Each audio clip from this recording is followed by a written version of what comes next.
భరతుడికి రాముడి మీద ఉన్న ప్రేమ ఎటువంటిదో తెలుసుకుందాం. ఒకసారి ఆలోచించండి. మీ ముందున్నాయి సింహాసనం, శక్తి, సంపద. కానీ మీ అన్నయ్య కోసం వాటిని వదులుకుంటారా?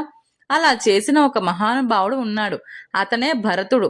ఇది కేవలం కథ కాదు, ఇది మనసును మార్చే సత్యం. మన ప్రేమ ఎలా ఉంటుంది? మనకు లాభం ఉంటే ప్రేమిస్తాం, మనకు నష్టం అయితే దూరం అవుతాం. కానీ భరతుడి ప్రేమ స్వార్థం లేని ప్రేమ, త్యాగంతో నిండిన ప్రేమ. ఇది రామాయణం మనకు నేర్పిన గొప్ప పాఠం. కైకేయి ఎందుకు ఇలా చేసింది? ఆమెకు భయం, తన కుమారుడి భవిష్యత్తుపై ఆందోళన. ఇది మన జీవితంలో కూడా ఉంటుంది. భయం మనల్ని తప్పు నిర్ణయాలకు తీసుకెళ్తుంది. కానీ భరతుడు మాత్రం ఆ తప్పును సరిచేయటానికి ముందుకు వచ్చాడు.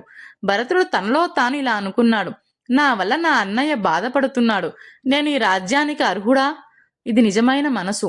తప్పు మనది కాకపోయినా దాని బాధను మనసులో పెట్టుకోవడం, అది గొప్ప మనిషి లక్షణం. భక్తి అంటే కేవలం పూజ కాదు. మన హృదయం ఎవరితో ఉందో అదే భక్తి. మన ఆలోచనలు ఎవరిని చుట్టుకుంటాయో అదే భక్తి. భరతుడికి రాజ్యం కాదు, సంపద కాదు, అతని హృదయంలో ఒకే ఒక్క పేరు: రాముడు. అదే నిజమైన భక్తి. ఒకవైపు ప్రేమ, మరోవైపు ధర్మం. భరతుడు ప్రేమను చూపించాడు, రాముడు ధర్మాన్ని నిలబెట్టాడు. ఇద్దరూ సరైనదే చేశారు. ఇది మనకు ఒక గొప్ప సందేశం చెబుతుంది. జీవితంలో కొన్నిసార్లు మన హృదయం, ధర్మం మధ్య పోరాటం జరుగుతుంది. పాదుకలు ఎందుకు అంత ముఖ్యమయ్యాయి? అవి కేవలం చెప్పులు కాదు, అవి రాముడు ప్రతిరూపం. భరతుడు ఇలా చెప్పాడు: నేను కాదు, నా అన్నయ్యే పాలిస్తున్నాడు. గర్వం లేని జీవితం, ఇదే నిజమైన మహత్వం. భరతుడు రాజభోగాలు వదిలి ఒక సాధువులాగా జీవించాడు. ఎందుకంటే అతనికి రాజ్యం కాదు, ధర్మం ముఖ్యం. ఇప్పుడు మనల్ని మనం అడగాలి: మన ప్రేమలో స్వార్థం ఉందా? మనం ఎవరికైనా నిజంగా త్యాగం చేయగలమా? భరతుడు మనకు చెబుతున్నాడు: ప్రేమ అంటే స్వంతం చేసుకోవటం కాదు, వదిలేయడం కూడా ప్రేమే. భక్తి అంటే అడగటం కాదు, అర్పించుకోవడం. ఇదే భరతుడి జీవితం. ఇదే మనకు మార్గం. మనం కొంచెం సాధించినా గర్వపడతాం. కానీ భరతుడికి రాజ్యం దొరికినా ఇది నాది కాదు అన్నాడు. గర్వం తగ్గినప్పుడు మనిషి పెద్దవాడు అవుతాడు.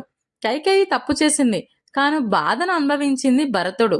నిజమైన మనసు ఇతరుల తప్పు కూడా సరిచేయాలనుకుంటుంది. మనం కూడా కొన్ని సందర్భాల్లో ఇలా అనిపించుకుంటాం: నేను తప్పు చేయలేదు, అయినా ఎందుకు ఇలా జరిగింది?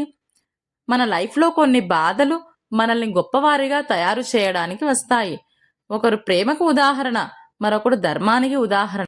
మనలో కూడా భరతుడు ఉన్నాడు. గర్వం అవన్నీ తగ్గినప్పుడు భరతుడు మనలో కూడా బయటికి వస్తాడు. మనలోని భరతుడిని బయటకు తీస్తే జీవితం మారిపోతుంది. భరతుడు ఒక కథ కాదు, మనకు ఒక అద్దం. మనం ఎవరో చూపించే అద్దం. మనం ఏదైనా చేసే ముందు నాకు ఏమి వస్తుంది అని ఆలోచిస్తాం. కానీ భరతుడు నాకు కాదు, సరైనది ఏది అని ఆలోచిస్తాడు. అతనికి రాజ్యం లేదు, ఆనందం కూడా లేదు అనిపించవచ్చు, కానీ లోపల ఒక ప్రశాంతత ఉంది. అతనికి కోపం వచ్చింది, తల్లి మీద బాధ వచ్చింది, కానీ వాటిని ధర్మం కోసం నియంత్రించాడు. భరతుడు మనకు కొత్త నిర్వచనం ఇచ్చాడు: రాజ్యం అంటే అధికారం కాదు, సేవ.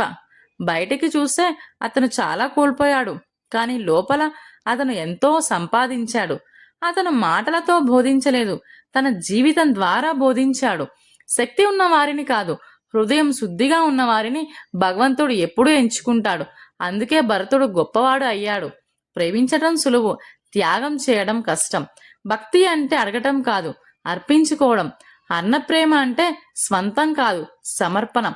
భరతుడు రాజ్యం వదిలాడు, కానీ ప్రపంచం గెలిచాడు.